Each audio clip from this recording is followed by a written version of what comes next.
Bienvenidos a un episodio más de Caminar Leyendo, episodio número 52. En esta ocasión, un libro que leí yo en virtual. Esto no es una pipa, de Michel Foucault. Lo primero que tenemos que decir es que Michel Foucault pues, es un filósofo de esos mainstream que básicamente todos conocemos, al menos todos los que nos dedicamos a las humanidades, a las ciencias sociales, porque tuvo injerencia en muchísimas áreas.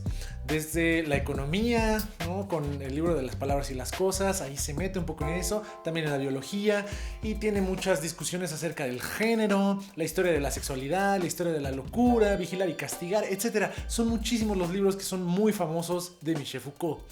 Este en particular, esto no es una pipa, no es de esos libros así mainstream, no es de esos libros famosísimos y que todo el mundo ha leído. Lo que hace en este libro es analizar la obra de Magritte, un pintor surrealista que les voy a mostrar aquí un par de sus pinturas que son muy interesantes, y justo esas van a ser la excusa para que Foucault se ponga a averiguar, a investigar, a analizar tanto el espacio representacional, ¿no? de la pintura, este espacio ficticio, no realista o no real quizá, en donde se nos presenta y se nos ha presentado la pintura desde quizá el Renacimiento, desde el siglo XIV, hasta Magritte, que es mediados del siglo XX. Y también la importancia de la figura, cómo está la figura en ese espacio justamente. Entonces de eso va a ir este libro. Ahora, no es que Foucault nada más se le hubiera ocurrido así el arte y decir, sí, claro, un pintor surrealista Magritte y ya voy a investigar eso. No, más bien tiene un acercamiento Foucault con el arte desde siempre. También se puede ver en su análisis de las meninas, ¿no? Que está justo al principio del libro de las palabras y las cosas, que es un gran ensayo, un gran análisis de la mirada del espectador, de cómo nos relacionamos con la pintura y cómo la luz afecta y todos los personajes que están ahí, cómo se ven en ese espacio euclidiano todavía de la pintura de Velázquez. Pero en este caso, la pintura a la que se va a dedicar muchísimo más es, en realidad son dos pinturas, que sería, esto no es una pipa, como la versión de la primera versión y la segunda versión. En la primera versión nosotros podemos ver literalmente que esto no es una pipa y podemos verla en pantalla. La pregunta aquí es, en realidad, ¿qué está diciendo? ¿Qué es una pipa? ¿Qué no es una pipa? ¿El dibujo de una pipa es una pipa o no es? ¿O no es más que el dibujo de una pipa, como yo acabo de decir? Aquí perdonen las redundancias, pero es bien curioso estarte cuestionando eso, ¿no? La realidad de las cosas y sobre todo la realidad de la representación de las cosas. Así que bueno, en ese se plantea esto y Foucault tiene una lectura muy bonita, que son tres en realidad las cosas que te puedes estar cuestionando si son o no son una pipa.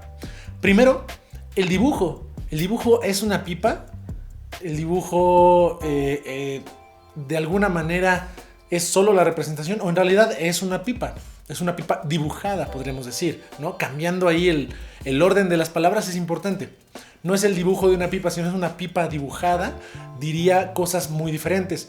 Por el otro lado, también está la pipa de la oración. Esto no es una pipa, podría ser esto, el texto pipa, no es una pipa real quizá. Esa podría ser una segunda lectura, y una tercera lectura podría decir esto, el dibujo y el texto, ¿no? En conjunto no son una pipa. O sea, la pipa solo es la pipa, digamos, sensorial, la pipa que está por fuera del cuadro, la pipa que no es una representación, sino es una presentación de la pipa. Eso ya es bien curioso y lo podemos, o sea, se dedica, no sé, 50 páginas a dilucidar eso. ¿Qué está pasando con ese espacio de la representación en la pintura?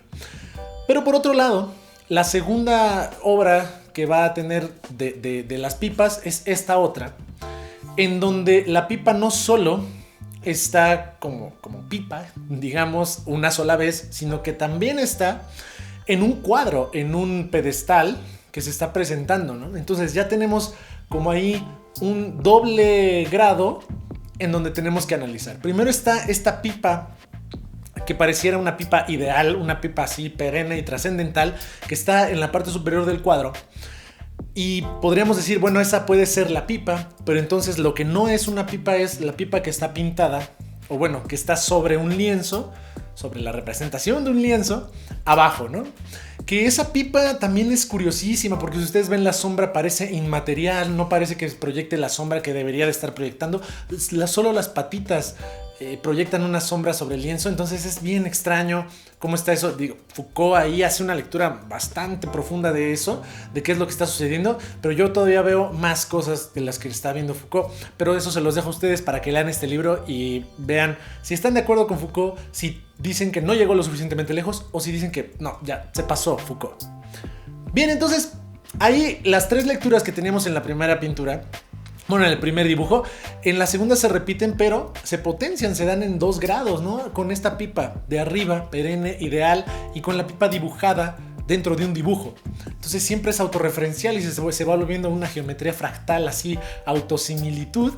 Es bien interesante. Y a eso se va a dedicar todo el libro. Después va a abordar otras pinturas que ya no mostraré, pero en realidad, bueno, como dice el título del libro, esto no es una pipa, se va a dedicar sobre todo a estas dos pinturas, estos 2 dibujos que son muy importantes para la historia del arte, porque justo son quizá un antecedente de lo que va a ocurrir después con el arte conceptual en los 60s, con Joseph Coussut y todas estas personas que ya se pusieron a pensar justo en la representación y el lenguaje con respecto a otras artes, a la pintura, a la escultura, a la arquitectura, etc.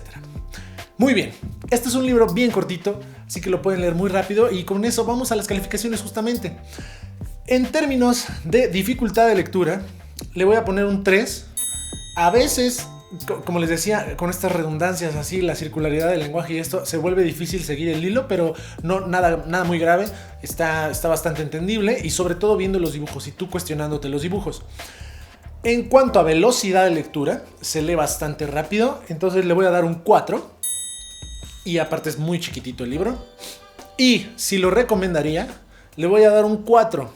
No es de esos libros imprescindibles de Foucault para entender toda su concepción del mundo y toda su filosofía. Esos quizás estén por otro lado, en la historia de la sexualidad o la historia de la clínica.